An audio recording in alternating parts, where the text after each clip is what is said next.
Some have speculated that an extraterrestrial civilization might have attempted to communicate by transmitting messages in the universal language of mathematics, perhaps through a recognizable pattern, like a series of prime numbers.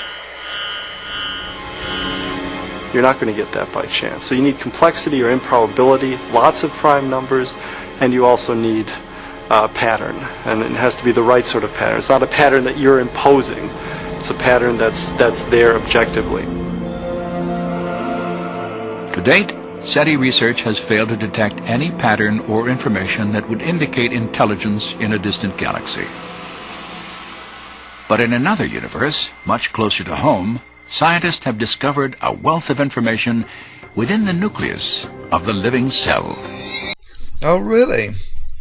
Well, let's apply Demski's own example of specified complexity to the human genome, shall we?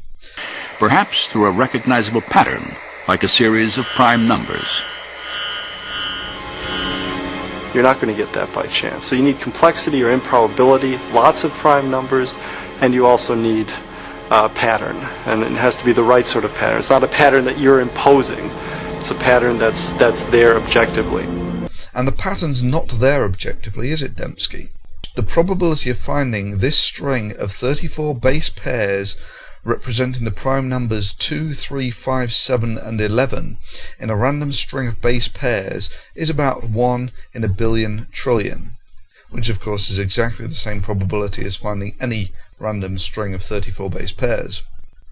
Given that there are only about 3 billion base pairs in the human genome, it seems sensible to assume that the reason Demski has never actually looked for his own example of specified complex information in the genome is because he knows he will not find it.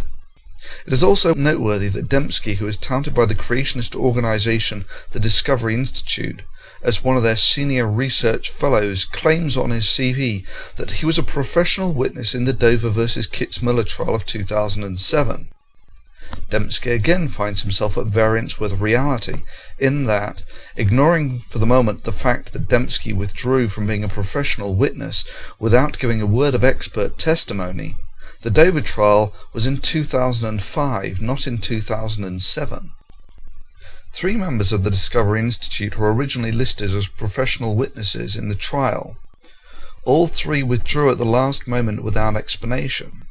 Yep, that's right, the Discovery Institute, the hub of the intelligent design movement, was not willing to defend intelligent design under oath. Demski has also made some interesting comments on the trial judge, Judge Jones.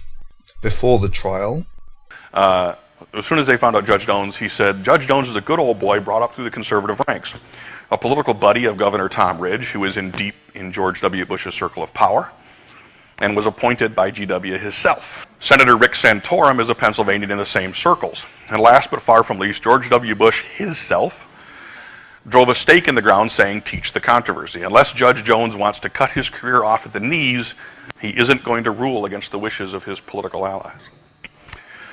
Bill Demski himself, actually, before the Dover trial came up, when this was still sort of speculative, made a little bet. "I'll wager a bottle of single malt scotch, should it ever go to trial, whether ID may legitimately be taught in public school science curricula, that ID will pass all constitutional hurdles." And how does the Discovery Institute, for which Demski works, now view Judge Jones? Jones's ruling is poorly argued, and its discussion of intelligent design as science is largely inaccurate. It is in many ways a shame that the Discovery Institute is willing to blame the United States judicial system for their lack of willingness to defend intelligent design in court. But let's get back to the details, Demski? On a seashore, another improbable pattern etched into the earth illustrates how we detect design. No one would infer that this message was written by the movement of the tides. Instead, because of the characteristics of this pattern, we identify the words as the products of intelligence. That improbable arrangement also conforms to an independently given pattern, namely the shapes of the letters that we recognize from English alphabet and the words that we know from English vocabulary. And so it's the improbability of the arrangement plus the fact that it conforms to an independently given pattern that triggers the awareness of design. Actually, the reason we know that writing in the sand is human is because we've seen people writing in the sand, and also because there's no known natural phenomenon that produces such features. The world is full of complex patterns that are known to be entirely natural. I mean, take for instance the beach itself.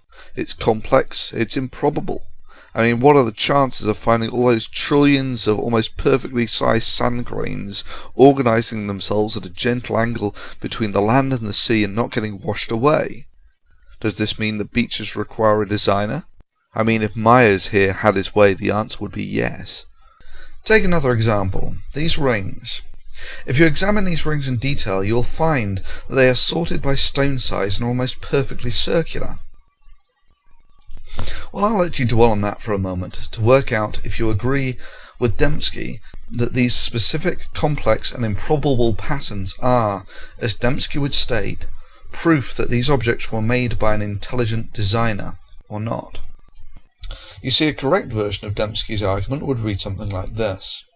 If you come across an unknown phenomenon for which there is no current naturalistic explanation, this does not mean that a naturalistic explanation will not be found in the future, nor does it mean that this process or phenomenon is due to an intelligent process or designer.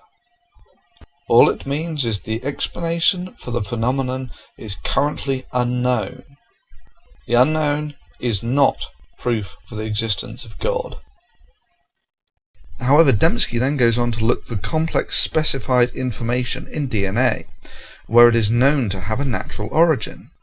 Demski then ignores everything that is known from biochemistry and biology about DNA, and ignores the prospect that there could be a natural origin for the information in DNA, and simply jumps to the erroneous conclusion that DNA is designed. Now let's apply Demski's argument to the beach. Demski looks at the beach and says, if I ignore everything that I know about beach formation and decree that no natural process could have formed the beach, then I can conclude that the beach is designed. And so the whole fallacy of this non-argument is laid bare. Now let's return to our bizarre stone circles, and even more bizarre to see in person.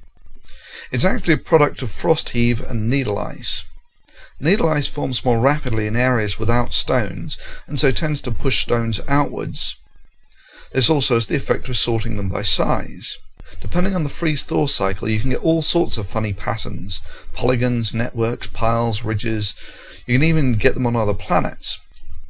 But the one thing you can't conclude, unless of course you're a creationist, is that the only explanation for these objects containing complex specified information is they can only be accounted for by an intelligent agency such as stone-sorting pixies.